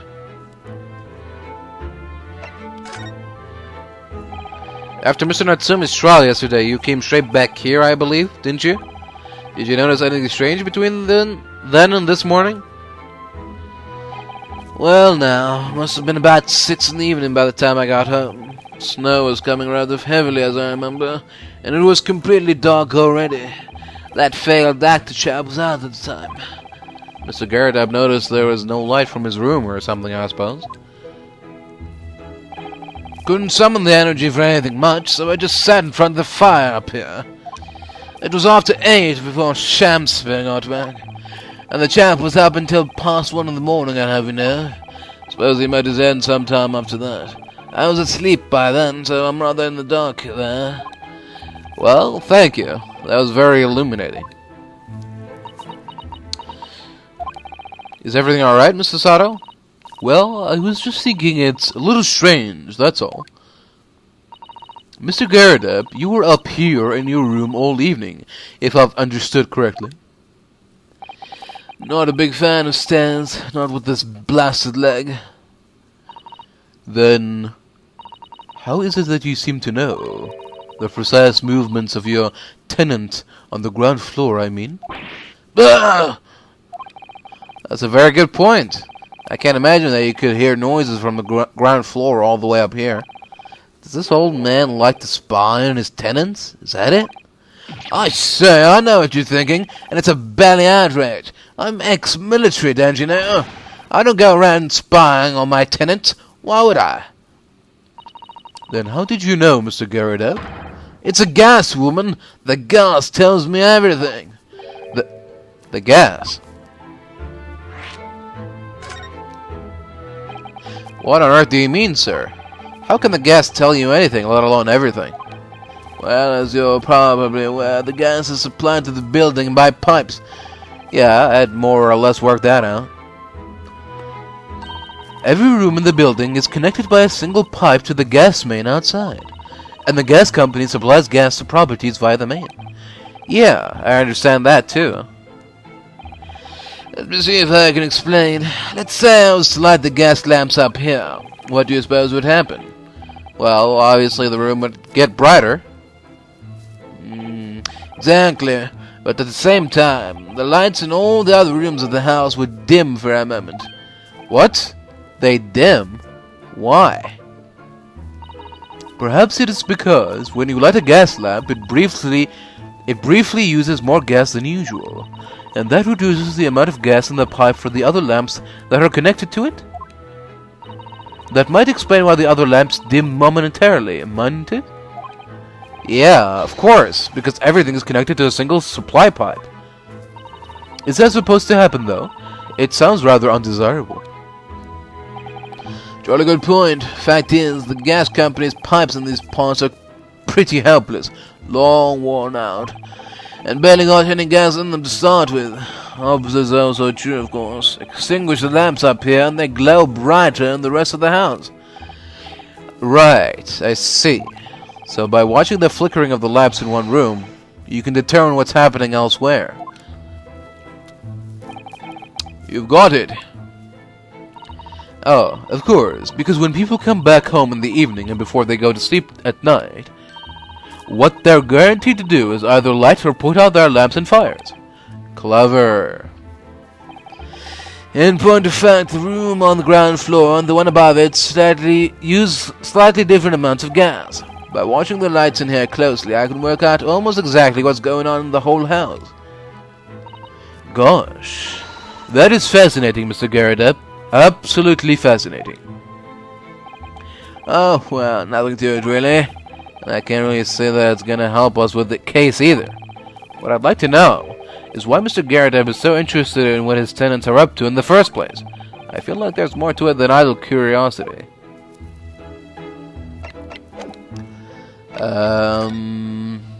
There you go. Mr. Garrett, could I show you this? Been quite a couple of days, as you can imagine. I'm afraid I'm rather tired. I haven't really got the energy in the old eyeballs, to be honest with you. Some other time, then. Huh. What about this? Mr. Garrett, could I show you this? Really? The soap, then. Mr. Garrett, could I show you... Nope, okay. We got to find a way to get him to open up somehow. Huh. Interesting. Oh, a copy of Rand's magazine. The Adventures of Sherlock Holmes is being read all over London. Isn't it wonderful?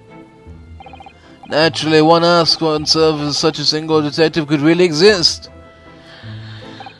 But having met the chap, it's undeniable. He is most certainly singular. Singularly dangerous. That's genuine public opinion for you, Mr. Susato. Perhaps it should be reflected in the stories. Make no mistake, Mr. Naruhodo. I intend to snuff out the sort of public opinion we just heard personally. I'm starting to see where Mr. Sholmes' untainted reputation comes from. Huh. There's a single apron drawing on that enormous cannon-shaped clothes horse. Look. No, Mr. Naruhodo. That is a real cannon. I knew that. I was just testing you. Piece of history, that is. Seen plenty of action on the battlefield, I can tell you. The old girl and I are just enjoying the peace and quiet of retirement together. And of course, she'd come in handy if the enemy decided to launch an attack again. Is there a war going on that I don't know about?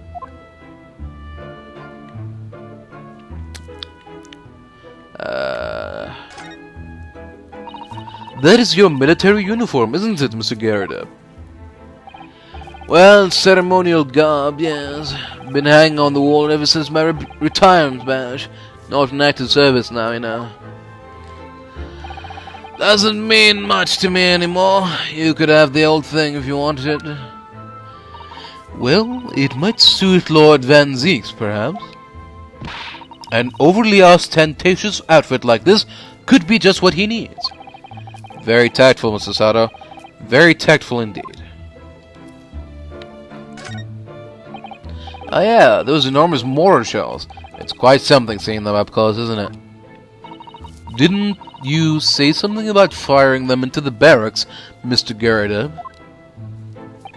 Ah, you remember, dear? Just a little mishap that occurred during training one day. What are you doing firing on your own men? The captain bellowed at me.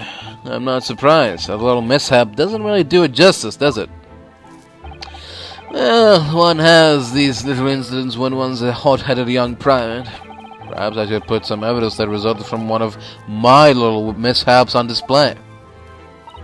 Oh, does the great lawyer, like the great detective, want to exhibit some trophies of his finest moments? No.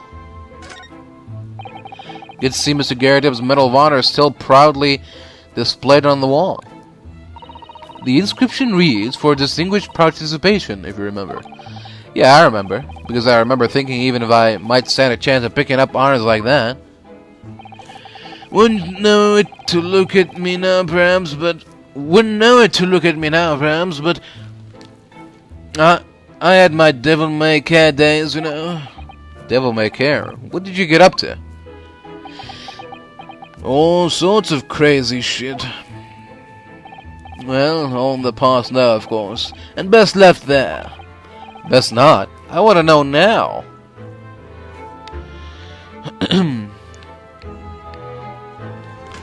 Have you ever been to China, dear Naruhodo? Finest pussy I've ever had. You look very dashing in your uniform there, Mr. Garrett. Ah, that old portrait, eh? Drawn by an art student who used to rent the room downstairs. Oh, you look so wonderfully young and courageous and strong. Yes, well, the chap presented it to me one day and asked if I'd let him off the month's rent in return. Oh, I see. So, you did, presumably? I barely well did not. Oh. A portrait is a portrait, but rent is rent. Eh? And yet it's still there proudly on the wall. Eh? We know what that screen is hiding now. The aftermath of the fire altercation the other day. I suppose I'll be able to clear that mess out for some time now. Oh dear, this must be a very difficult situation for you. I'll say, people talk about twists of fate and whatnot. But this is a twist and a half. A rotten show all around. He's clearly struggling with everything that's happened.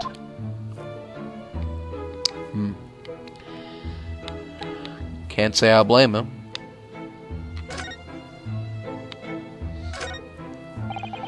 It's an impressive collection of cakes on that fancy silver cake stand there.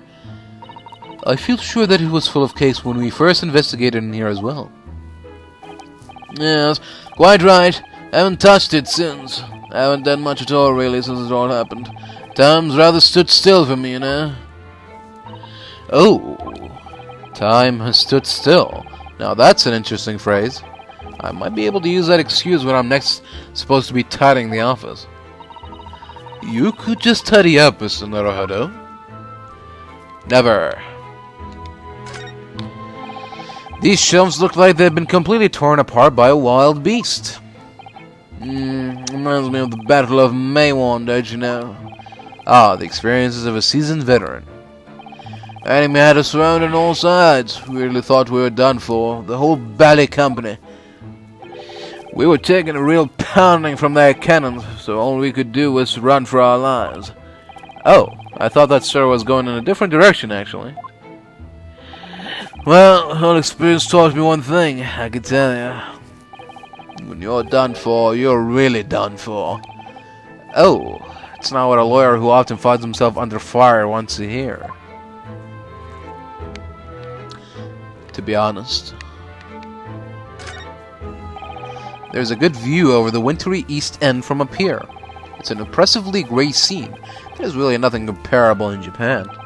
And down below, Briar Road, partly blanketed in snow. And the pavement where poor Miss Green was struck in the back by that knife. Thinking about it, this is the only room in this building that actually has a window to the outside world. Sometimes Great Britain really does seem like a strange land, doesn't it?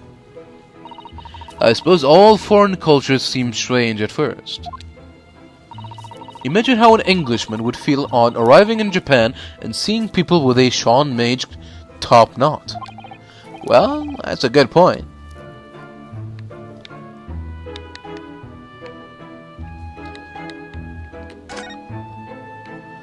I guess we're done. Nothing more to talk about. The soap didn't work.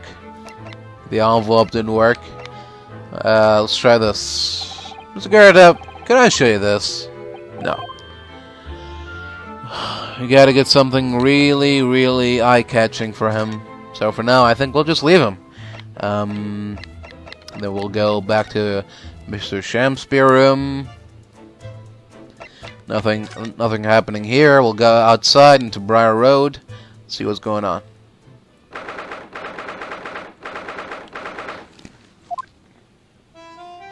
Oh.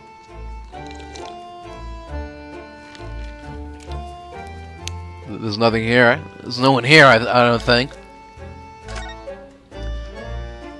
No. But we can examine the Garrideb household, and Mr. Natsume's lodgings are in a prominent position there on the corner. Sometimes when I look at the building, I can't help feeling that it's at a bit of a slant. It does rather look as though it would collapse in even the smallest earthquake, doesn't it? And isn't it supposed to be haunted as well? I think I might have a hunch as to why Soseki-san has such a hunched back. There always seems to be a bicycle outside the Garrideb residence. I read that bicycles are extremely popular all over Great Britain at the moment, in fact. That one seems very warped, though, especially the front wheel. Is that to make it more of a challenge to ride, do you think? No, I'm afraid that may be a result of the rider's incompetence.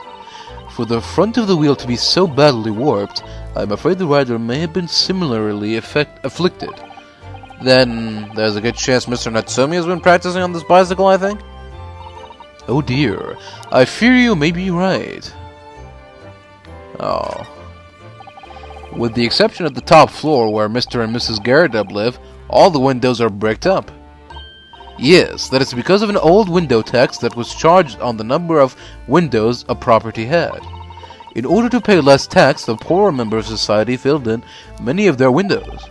But the tax has since been abolished, hasn't it? So the windows could all be opened up again, surely. Unfortunately, it would appear that the residents of this district can't afford to pay to have the work done. Yeah, that is a sad state of affairs. Especially for people like poor Mr. Natsume, who have to live all cooped up in a windowless room. I suppose that's the price you pay for living in very cheap accommodation. It all seems rather pointless when you put it like that. Okay. So we're not going to talk about the soap? Sure. That's fair. What else is there to examine? London's blanketed in fog again today, and the sky is covered in cloud. But if you look carefully in the distance, you can just make out the Crystal Tower being built. Ah, the Crystal Tower, yes. The centerpiece of the great exhibition that's to open in 6 months' time. Everyone's talking about the great exhibition of London at the moment, it seems. Well, it is to be the largest event of its kind anywhere in the world, with technology and scientists from all over. I can't wait for it myself. Do you think visiting students from the Far East like us will be granted entry? The last great exhibition that was held in London had more than 6 million visitors, it seemed. And this time, the British are determined to make it an even bigger success to outdo the Paris exposition. I see. That is an incredible number of people. And with so many people expected to attend, we should easily be able to slip in unnoticed. There's always the honest approach of buying tickets at the main entrance, Mr. Naruhodo. Yeah, but it's not as fun.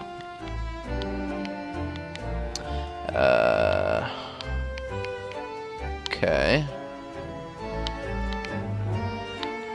We're done here, I guess. Why has somebody built the snowman on some sort of pedestal, do you think? That is not a pedestal, Mr. Naruhodo. That is part of the snowman's body. Really? But it already has a perfectly good body. Well, it is true that British snowmen are usually made with 2 balls of snow. Perhaps this is a foreigner. And now we're looking at him as if he's strange. Poor man. I know how he feels. If anything, it is Japanese and British 2-ball snowmen that are the strange ones, isn't it? After all, real people do have 3 sections: head, torso, and legs. Do you ever think that perhaps you think about things too much?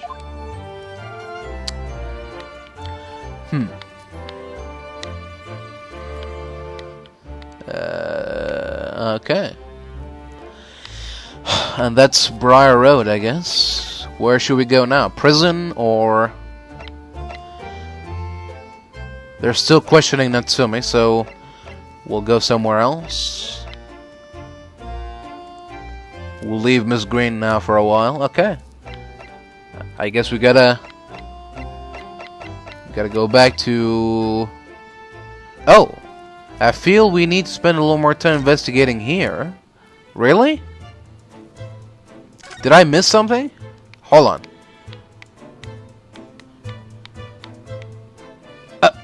Oh.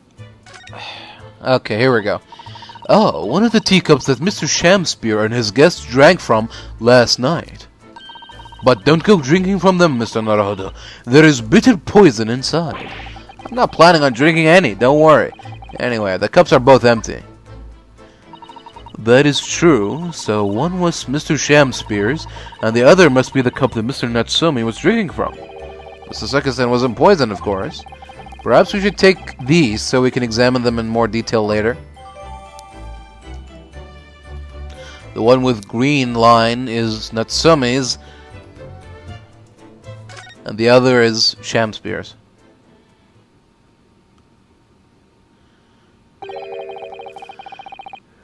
Looks like you have a good snoop around, eh? Spec Rexon, but back so soon? After I threw that little Japanese fella in a clink, I went and reported this to the investigating division. In 5 minutes' time, this place will be cordoned off by the yard. Oh, I see. Well, we'd better be leaving then. Poor Mr. Natsume must be feeling very low, being back in a cell again so soon. I'm sure we should probably go and...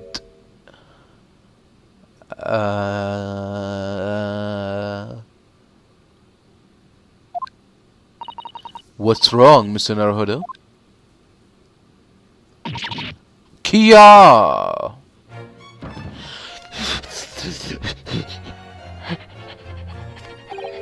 Out, out, brief candor, lives but a walking shadow, a poor player.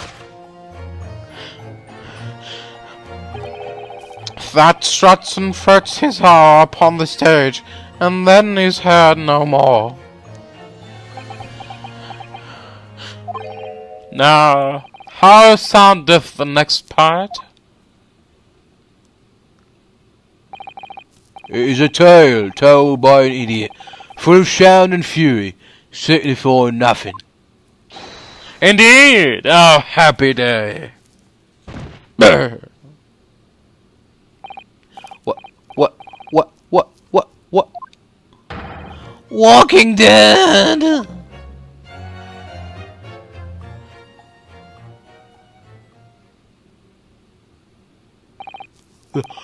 A fella ain't dead at all.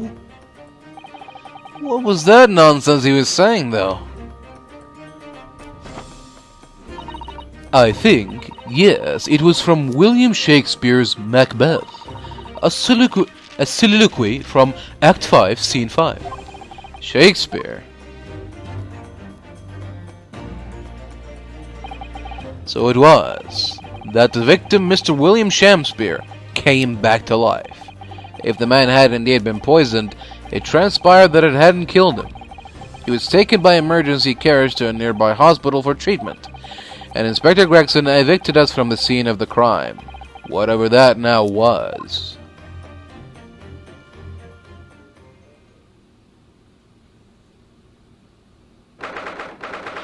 And we're back outside again. Whatever do you think will happen now? Good question. What a strange situation for Mr. Natsume. Arrested for murder, but then the victim comes back to life. I think perhaps the victim was never dead in the first place. It seems very likely that Mr. Shakespeare did consume the poison, as we deduced, but was it an accident, attempted suicide, or attempted murder? Until the truth can be established, I imagine the police will keep Mr. Natsume in custody. I suppose so. Let's hope that it doesn't come to anything more than a night in the cells. Oh, what's this? What's that man doing over there? It looks like he's trying to see into Suki-san's lodgings. Is something wrong, Mr. Naruhodo? Excuse me, could we have a word?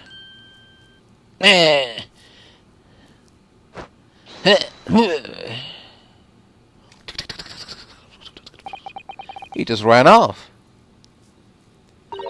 I feel sure that I've seen that man somewhere else before. Where was it? I do too, but I don't remember. Well, we've done as much investigating here as we can, I think. Perhaps we ought to go to the prison and speak with Mr. Natsume again. A good idea. Alright. So I wasn't supposed to talk to Mr. Garadev at all? Or maybe I was, just that I was supposed to talk to him later. Let's see. So this is the poisoned one, right? This must be the cup that Mr. Shakespeare was drinking from then. It's stained on the inside. Tea does that, I'm afraid. Even green tea. Oh, really? I've never noticed before. You've never noticed? Well, I never leave it in the cup long enough to leave a mark. I like to gulp it down. Drink tea while it's hot. That's the Japanese way, isn't it? Oh dear. So many people seem to have the wrong idea about our culture, and most of them are Japanese.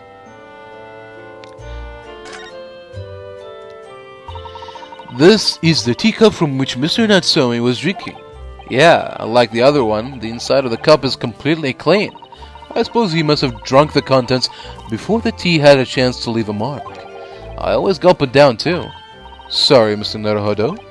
Well, if you just sip it little by little, it goes cold. Clearly I shall have to instruct you in the proper way to take tea. Interesting. So maybe because he drank it fast, the poison didn't kill him. But the one who lets the poison sit for long will feel its effects. Alright. Well, they said that we should go to prison. So who are we to argue? Let's go to prison. Talk to Mr. Natsume once again.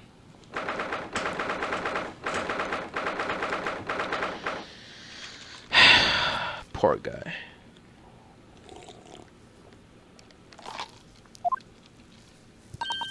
Look, Mr. Naruhodo. Mr. Natsume, have the police finished questioning you now? Look, I'm student Mr. Naruhodo, Esquire. Oh, yes? What is he? Tell me! Is he a ghost? Is he here to haunt me? Let me guess. You're talking about Mr. Sholmes? He actually calls himself a great detective, Mr. Natsume, not a ghost. But his diabolic deductions, they're not of this world. They've left me. Cursed! I am cursed, I tell you. Well, that sort of hurts.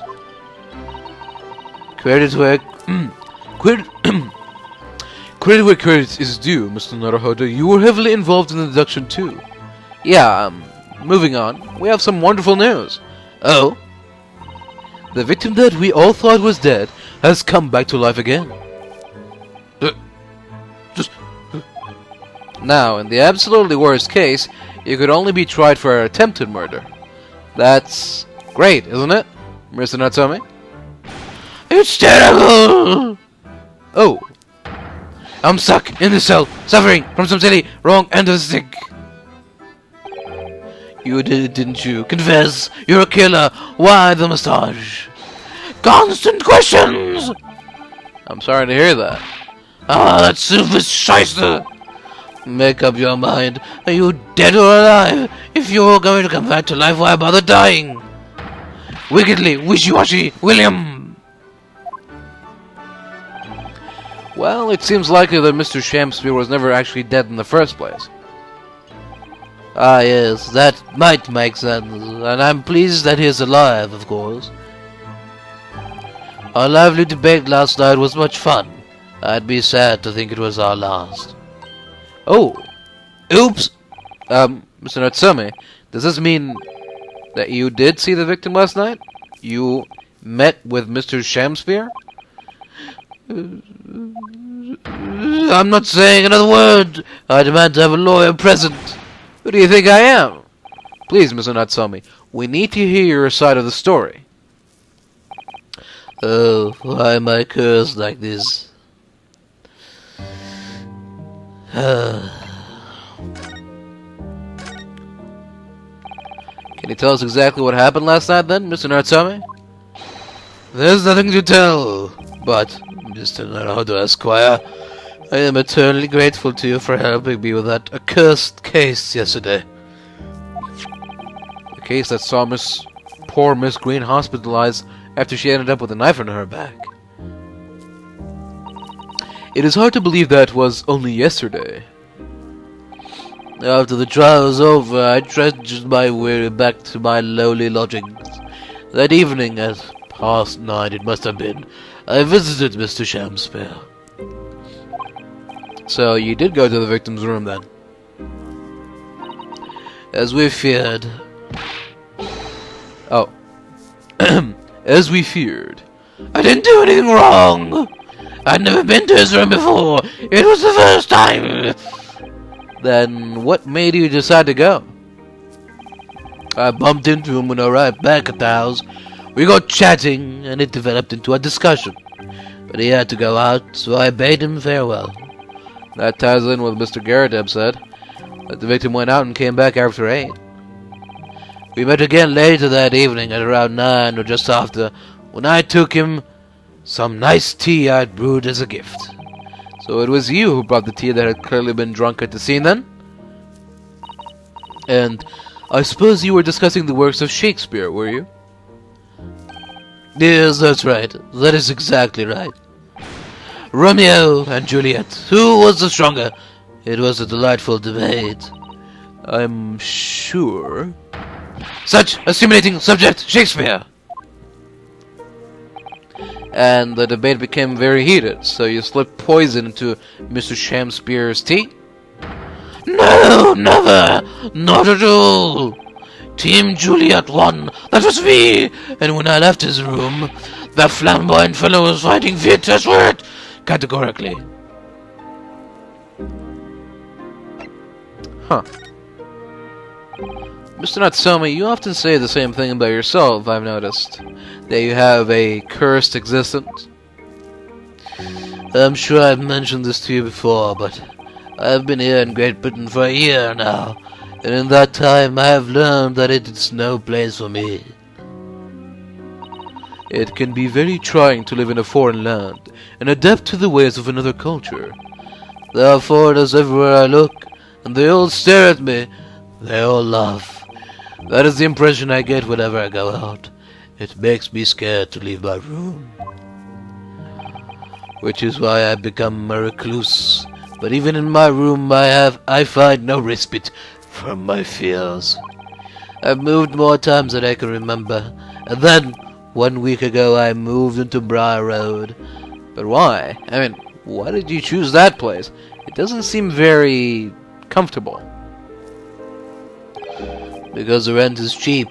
I have so little money, it spoke to me. The rent. Obviously, there's a reason why it's cheap. Because the room is cursed. Cursed? Cursed how? The previous occupant, the man who lived there before I took the room, died there. Oh no! He was only a young man, but one morning he was found dead, and no one could explain why. Surely no one would want to live in a room with a history like that. I didn't. When the letting agent recommended the place, I wavered. But I want books, and books cost money. Horrible history is a small price to pay. When I realized it would mean I could buy more books, I signed the lease like lightning. Brave. Or blinkered. But after I moved in, I soon came to realize what I'd done. I realized how horrible that room's history really was. Gosh, was it really so awful? I don't know. Tell us more. How did the room's horrible history affect you, Mr. Natsume? What happened?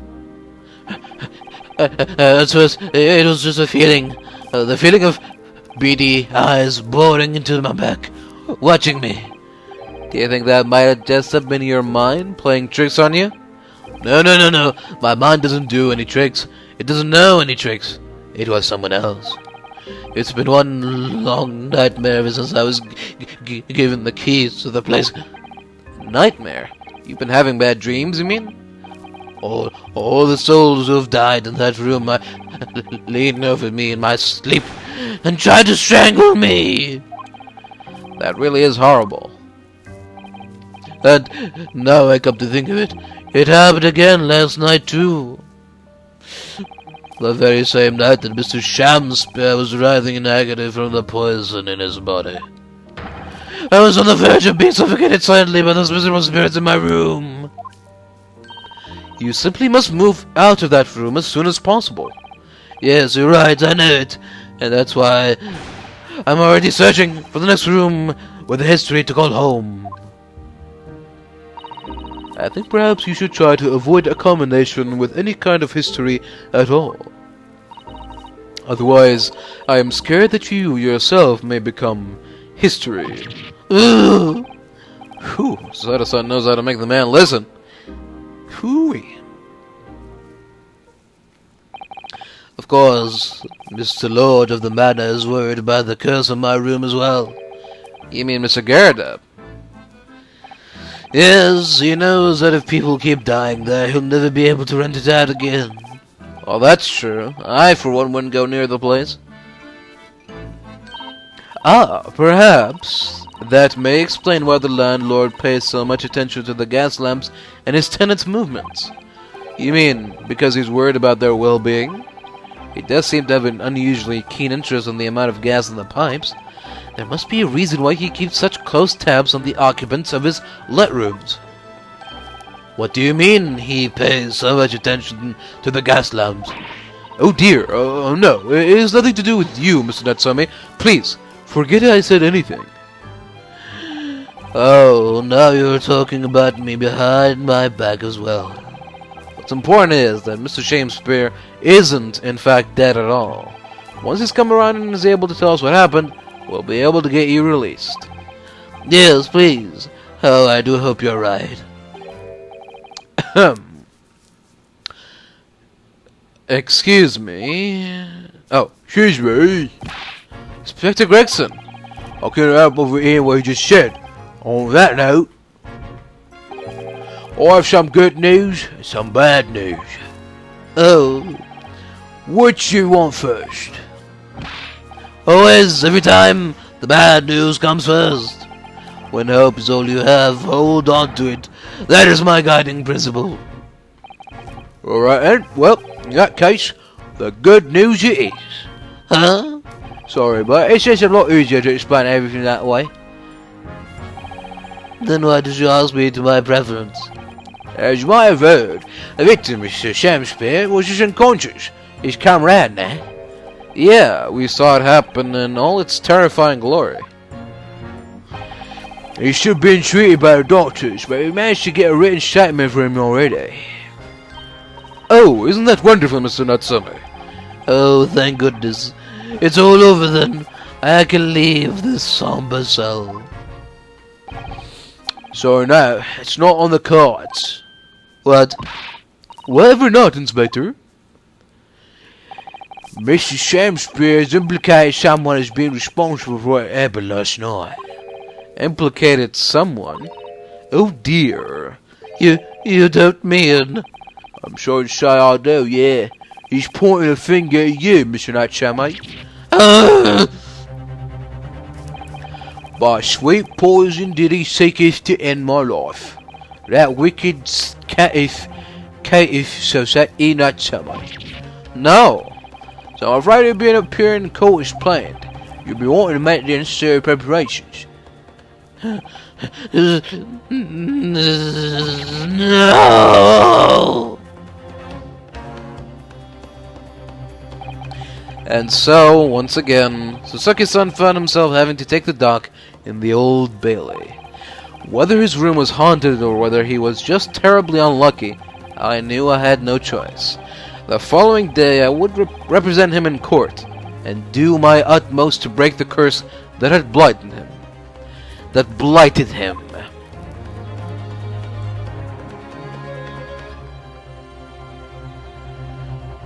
To be continued. Farewell, everyone.